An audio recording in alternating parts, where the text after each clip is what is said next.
ما حراك بهذا أن يكبر قدرك عند الله. கணவனை பிறரோடு ஒப்பிடுது. அவருடைய சேலரி அவ்வளவு இருக்குங்க, ஏங்க நீங்க இவ்வளவு சேலரி வாங்குறீங்க? அவரை விட நல்ல திறமையாளி தான் இருக்கீங்க, ஏன் நீங்க அவனமா நடந்து கொள்ளல? அவர் மனைவிக்கு அதெல்லாம் வாங்கி கொடுத்திருக்காரு, இப்ப சேலரி வந்த உடனே நீங்க எப்படி இருக்கிறீங்க? லா இலாஹ இல்லல்லாஹ். இந்த ஒப்பிட்டல் கணவன் மனைவியுடைய வாழ்க்கையில் மிகப்பெரிய பிரச்சனைகளையும் குழப்பங்களையும் ஏற்பட்டு,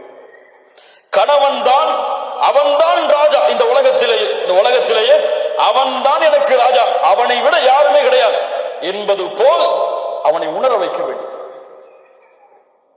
எனக்கு மிக பிடித்தமானவர் இந்த உலகத்தில் அல்லாஹ்விற்கும் அல்லாஹ்வுடைய தூதருக்கும் பிறகு என்னுடைய கணவன் தான். அதை உணர வைக்க வேண்டும் எல்லா முறைகளிலும், எல்லா இடங்களிலும், எல்லா சூழ்நிலையிலும். நீங்க அவரை கீரை தள்ளிட்டு வேற ஆளை மேல உயர்த்தி பார்த்தீங்க, பிரச்சனைகளும் குழப்பங்களும் அங்குதான் ஆரம்பமாகும். 8வது, கண்ணியமான வார்த்தைகளை கொண்டு பேசுதல். பல பெண்களிடத்தில் இல்லாத குணம் அதுதான். இப்போது இல்ல, மஷா அல்லாஹ் பாதுகாத்தவர்களை தவிர. கஷ்டப்பட்டு உள்ள வருவாரு, கதவை தட்டுவாரு, வந்துட்டாரா கதவை துறமான்னு சொல்லி புள்ளி அனுப்புவாங்க. டீ போட்டு கூடமான்னு கேட்பாங்க. இப்பதானே வந்திருக்கீங்க, பொறுங்க, பிள்ளைக்கு வேலை பார்க்கணும், பிள்ளைக்கு படிப்பு சொல்லி கொடுக்கணும், அதுக்கப்புறம் பாத்துக்கலாம். ஹூரிலின் பெண் தெரியுமா? அந்த ஹூரிலின் பெண் உங்களுடைய கணவன் மறுமையில் கிடைத்தால், கனவு தட்டப்பட்டால் என்ன சொல்வாள் தெரியுமா?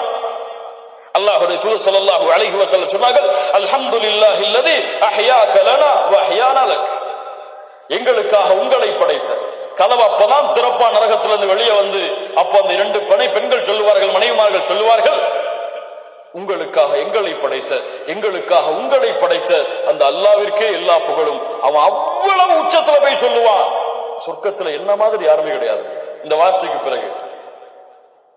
லா இலாஹ இல்லல்லாஹ். அஸ்ஸலாமு அலைக்கும் வரஹ்மத்துல்லாஹி வபரகாத்துஹு. வாங்கம்மா உட்காருங்க, என்ன வேணும், என்ன செய்யணும் உங்களுக்கு, இப்ப எப்படி இருக்குது நிலைமை, சந்தோஷமா இருக்கீங்களா? அழகிய வார்த்தைகளை கொண்டு பழகுதல், பேசுதல், அவனுடைய சூழ்நிலையை புரிந்து பழகிக் கொள்ளுதல், அவனிடத்திலே பேசுதல். 9வது, கணவனுக்கு முன்னால் சப்தங்களை உயர்த்தி பேசுதல் பாவம். கணவனுடைய உள்ளம் நோகும்படியாக நடந்து கொள்ளுதல் பாவம். அல்லாஹ்வுடைய தூதர் ஸல்லல்லாஹு அலைஹி வஸல்லம் கணவனுக்கு அவ்வளவு பணிவை காட்டச் சொன்னார்கள். உங்களுடைய சப்தம் அல்லாஹ்விற்காக உங்களுடைய கணவனுக்கு முன்னால் தாழ்ந்திருந்தால் அல்ஹம்துலில்லாஹ். ஏன்? அது ஒரு மரியாதையாக செய்கிறேன், அது என் கணவனுக்கு கொடுக்கக்கூடிய கண்ணியமாக கருதுகிறேன். அல்லாஹ் அதை கொண்டு உங்களுக்கு பல மடங்கு கூலி கொடுப்பார்.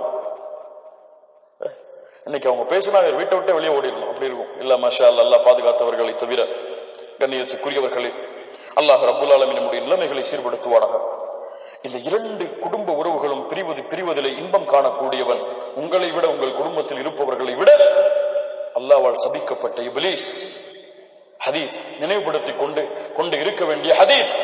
அல்லாஹ்வுடைய தூதர் ஸல்லல்லாஹு அலைஹி வஸல்லம் சொன்னார்கள், இப்லீஸ் தன்னுடைய அரிசை, சிம்மாசனத்தை கடலிலே அமைக்கிறான், தன்னுடைய படைகளை அழைப்பான், வா வரிசையா வாங்கப்பா.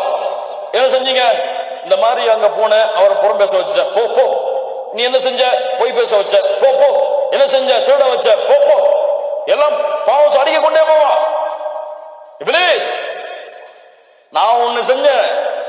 என்னடா செஞ்ச? என்னப்பா செஞ்ச? 2 கணவன் மனைவி சந்தோஷமா தான் இருந்தாங்க, நிம்மதியா தான் இருந்தாங்க. சின்ன வார்த்தைய மனசுக்குள்ள போட்டேன், இத பேசுறா அப்படின்னு. அவர் பேசினாரு, மனைவி பேச ஆரம்பிச்சாங்க. அவர் இவரை பத்தி பேசினாரு, அவங்க அம்மா அவருடைய குடும்பத்தை பத்தி பேசினாரு. நான் சொன்ன, அவர் மட்டும்தானா? நீனும் பேசு. 2 பேரும் சந்தோஷமா இருந்தாங்க. 2 பேரையும் பிரிச்சுட்டு நான் திரும்பி சந்தோஷமா வந்துட்டேம்மா. சைத்தான் இறங்கி, வாடா உன்னைத்தான் எதிர்பார்த்துட்டு இருந்தேன் சொல்லி, நீதான் சிறந்தவன், உயர்ந்தவன் என்று அணைத்துக் கொள்வான். வேறு சில ஹதீஸ்களில் தனக்கு பக்கத்திலே அமர வைத்துக் கொள்வான். இப்லீஸ் உங்களுக்கு இடையே நடக்கக்கூடிய சண்டையில் மகிழ்ச்சி அடைகிறான். ஏதாவது சண்டை வருதா, வந்துட்டான்டா இப்லீஸ், அஊது பில்லாஹி மினஷ் ஷைத்தானிர் ரஜீம். உள்ள போறீங்களா, பிஸ்மில்லாஹ். அல்லாஹ்வுடைய தூதர் ஸல்லல்லாஹு அலைஹி வஸல்லம் சொன்னார்கள், உங்கள் வீடுகளிலே நீங்கள் நுழையும் பொழுது பிஸ்மில்லாஹ் என்று கூறி நுழைந்தால், அல்லாஹ்வுடைய பெயர் கூறி நுழைந்தால், ஷைத்தான் சொல்லுவான், இன்னைக்கு நமக்கு இங்க தங்குமிடம் கிடையாதுப்பா, வேற வீட்டை பார்த்து போகணும். அல்லாஹ்வுடைய பெயர் கூறாமல் நினைந்தால் வாங்க வாங்க வாங்க, இங்கதான் நம்முடைய வீடு என்று எல்லாவரையும் அழைத்து உள்ளே உட்கார்ந்து கொள்வான். அல்லாஹ்வுடைய பெயர் கூறாமல் சாப்பிட்டால் அன்றைய இரவு உணவும் அவனுக்கு அங்கேதான். ஷைத்தான் அவங்க 2 பேருக்கு மத்தியில இருந்தா சும்மா இருப்பானா? என்ன செய்வான்?